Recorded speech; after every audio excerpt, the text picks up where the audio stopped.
It's safe to say that The World of Ice and Fire, authored by George R. R. Martin, is a beautiful, epic, and tragic creation. The first time I watched Game of Thrones, I could not believe just how good it was. To this day, I've never had a show that completely baffled and enthralled me to the extent that Game of Thrones did. After binging through the first 3 seasons, I decided to read a couple of the books. Following that, I immersed myself in this fantasy world by watching pretty much every single YouTube video ever created about A Song of Ice and Fire. So, when I heard that HBO had greenlit a show based on the Dance of Dragons, well, that was just about the perfect news for me. This was around 2019 when the show was confirmed, right around the time Dumb and Dumber took a dump on Game of Thrones and gave us that infamous season 8. The mood at the time was sour to say the least. Best season ever! As far back as season 7 episode 2 of Game of Thrones, I could sense something was terribly off. That scene at Dragonstone where Daenerys confronted Varys, the way it was shot, the dialogue, the forced tension, it was all just off. By the time the series finale came around, the majority of fans were infuriated by the lack of care given to finalizing this epic show. It really was the greatest disappointment of all time. It stands to reason then that when House of the Dragon was announced, many were wary and pessimistic, predicting that the show will pick up from where season 8 left off. Not me though. The Targaryen Civil War is right up there in Westerosi lore, on par with Robert's Rebellion, Aegon's Conquest, and the Tales of Dunk and Egg, amongst stories I just simply need to see on the screen. I could not wait for this show to release, but wait I did, for roughly 3 years. House of the Dragon premiered on August 21st, 2022, and so the question is, was it worth the wait? 2 seasons in, and I'm glad to report that yes, it's worth the wait. This video covers the main highlights of House of the Dragon. This is why House of the Dragon is so great. In my last video, we discussed the major flaws in House of the Dragon, so for the sake of parity, it's only fair we talk about what makes this show so great. For this video, I've decided to break down the show episode by episode. Hopefully by doing this, we can take a moment to appreciate each episode for what it is and what it has to offer to the overall narrative. This video will focus on Season 1 of House of the Dragon, Episodes 1, 2, and 3. So here we go. Season 1, Episode 1, The Heirs of the Dragon. The show starts off with the Great Council at Harrenhal. I love the opening narration by Older Rhaenyra. It welcomes you back to Westeros with some necessary exposition right out the gate. Old King Jaehaerys, ruler for more than 60 years, summons a gathering of the Lords of Westeros to determine his heir. The basic gist of it, we got 2 main candidates, a man and a woman. So the man wins, as it should be. 172 years before Daenerys. Got it. We're all caught up now. One thing in which the show excels is establishing scenes. Within this opening dragonflight scene, followed by the dragon pit scene, a lot of necessary information is conveyed. We meet young Rhaenyra and Alicent. They have an adorable friendship. The first episode sets the stage brilliantly, introducing us to the key players and their motivations. We're introduced to Aemma, King Viserys' wife and Rhaenyra's mother.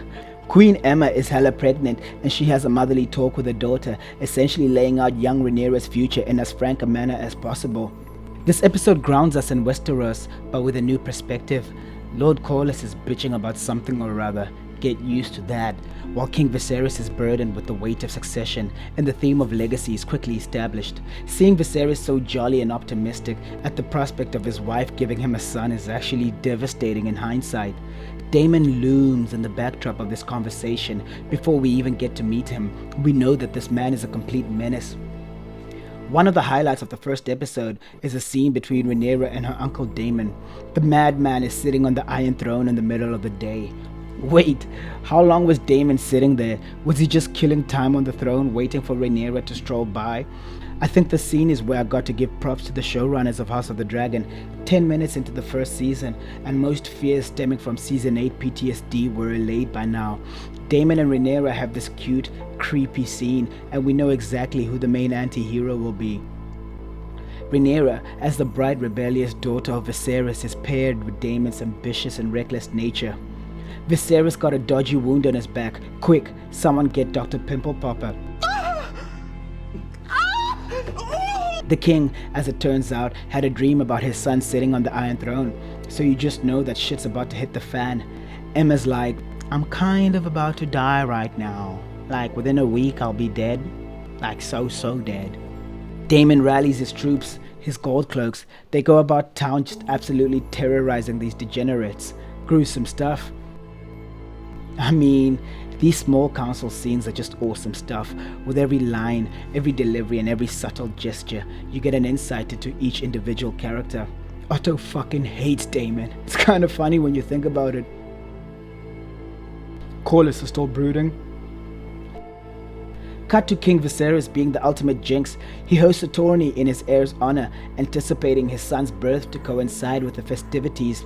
Then we are treated to one of surprisingly many gory birth scenes in the show. The men bleed on the field while the woman bleeds in her bed. This whole scene was just jaw-dropping.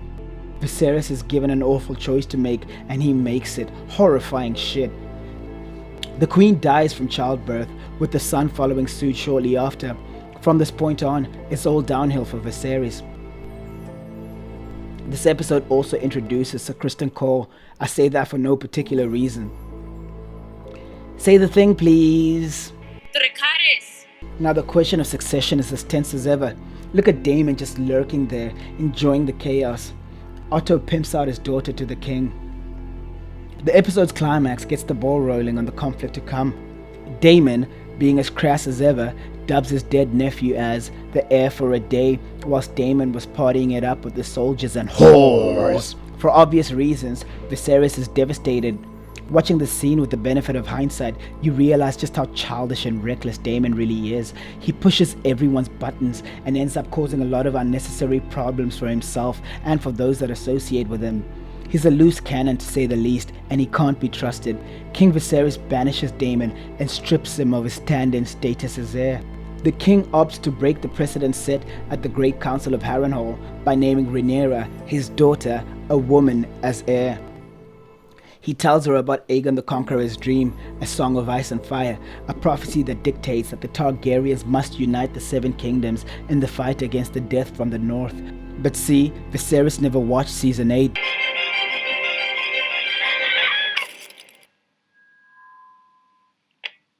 I don't want it. I never have. That's how you start a show. By the end of the first episode, House of the Dragon was its own story, not overly reliant on its predecessor, unlike another fantasy show I know. Conflicted. You have not seen what I have seen. I have seen my share. You have not. You have not seen what I've seen. You have not seen. Episode 2, The Rogue Prince. Episode 2 starts us off with some new bloody graphics. Do people actually pay attention to these intros? This guy's having a bad day. Corlys bursts into the small council meeting, raising the issue of the Stepstones once more. Viserys' nonchalance at the whole situation enrages Lord Corlys. The shipping lanes are disturbed by the crab feeder's presence in the Stepstones, and Corlys can't seem to get any help from the crown to protect his interests. It's revealed that Daemon has seized Dragonstone, so this lunatic was exiled from the capital, only to turn around and capture the Targaryen stronghold of Dragonstone. From early on, it's clear that King Viserys has a loose grip on his realm, and you could just sense that schemers are scheming. The king has sent envoys to Volantis and Pentos, seeking to come to harmonious terms. Young Rhaenyra speaks out of turn. You have dragon riders, father. Send us. Get back in the kitchen. It's time to pick a new Kingsguard. Oh, he's hot. Yeah, I'll take him. How could this possibly go wrong? Viserys is building his own little Valeria in his room. Alicent tries not to yawn out of boredom. It is truly wondrous what you've built. At this point, Alicent is the only one with whom Viserys truly confides. You can tell that, even from this early point, this is a broken man. The king is heartbroken at having lost his queen. He lacks assurance in himself and seeks validation in these intimate moments. Rhaenyra is on her own journey of dealing with grief. She indulges Alicent in her piety and allows herself to be swayed by faith. Alicent herself lost her mother not too long ago, and religion is a way for Alicent to connect with her. Alicent guides Rhaenyra through this process, and we get one of the more moving scenes in the show. Such a cute friendship. What could possibly go wrong?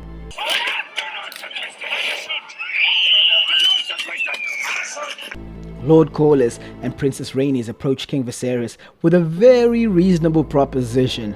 What they offer is not disturbing or upsetting in any way whatsoever.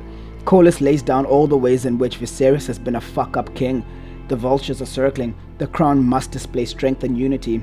Well, what do you suggest, Lord Corlys? It's simple, really. Marry my daughter, Laena. Perfect, right?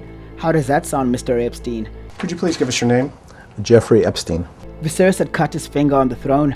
Now some maggots are eating away at the rod. The man just can't seem to win. The king tells Otto of Lord Corlys' earlier marriage offer. Look at the shifty look from the maester. They're clearly up to something. I don't know, man. This scene just screams conspiracy. The way Otto and the maester bounce off each other, playing angel and devil's advocate, it's all very choreographed. Otto then drops this gem. I dearly loved my own lady wife. The pain of her passing still haunts me. He feigns sympathies for Viserys, likening his own loss of his wife with the king's sorrow, going so far as to say that he does not envy the king's position, having to replace his dead wife. This is some beautiful politicking from Otto, and Viserys is the ultimate sucker.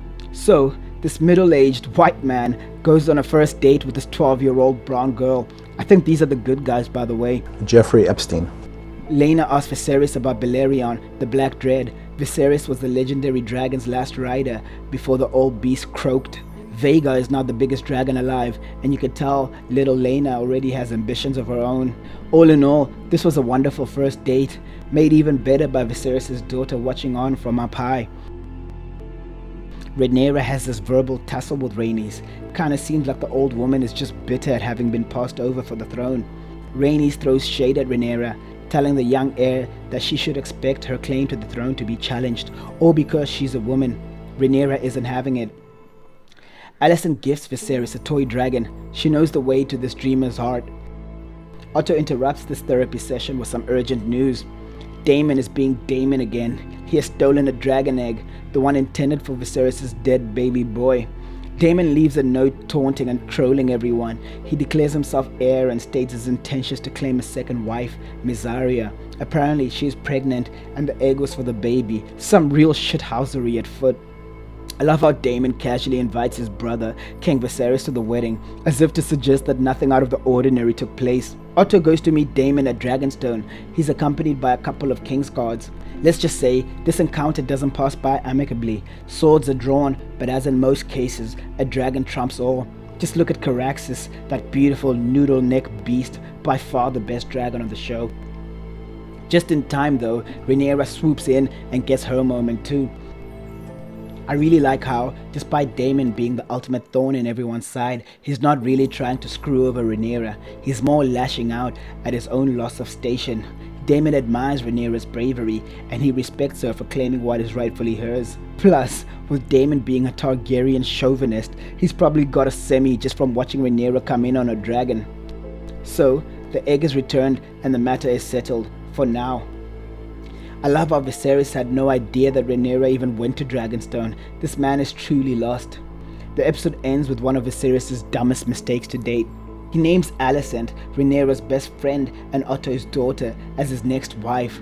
Not only does he offend Lord Corlys, who, I remind you, wants the king to wed his 12-year-old daughter, but Viserys also blindsides the small council.